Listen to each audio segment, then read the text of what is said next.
what do we have here? Turns out I actually have not reviewed or even found that many genuine New Britain branded tools.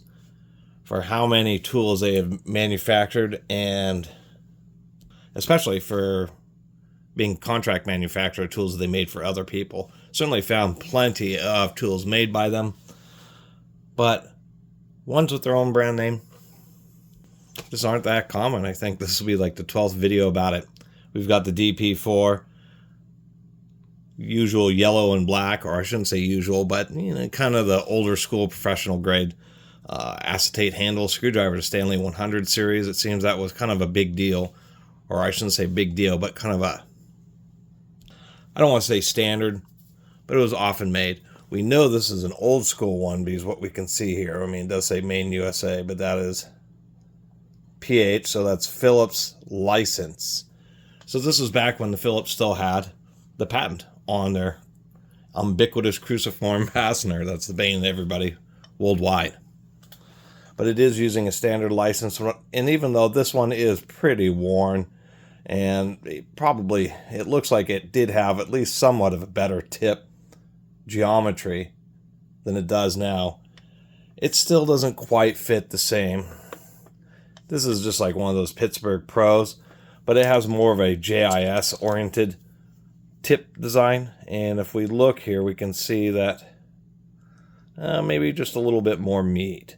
I have to admit, this New Britain is pretty worn out, so when I use it on a screw, it does have quite a bit of wobble there. This has a little bit less wear, but hardly moves around at all in here. And I think the big deal was more due to kind of the sharper tip on this New Britain unit. Screwdrivers are wear items, and Phillips definitely puts a lot of stress on the tip. So anyway, just part of my documenting tools. Glad to have found a number 2 Phillips, which is going to be the most common of any screwdriver of any manufacturer, although that could even be debated against flatheads. At least there's now a video for people to kind of know what to expect with a New Britain screwdriver. Maybe they're going to order a set or something, an old school set off of eBay, or see some, online Craigslist. Actually, I was just noticing here some water's gotten in there and caused a bit of corrosion. They're definitely not Stanley 100 Plus, certainly not the boron steel Stanley 100s, which are probably some of the best ever made. And when it comes to screwdrivers, they're wear items, and versus ratchets and wrenches and so many other old school hand tools that I absolutely love.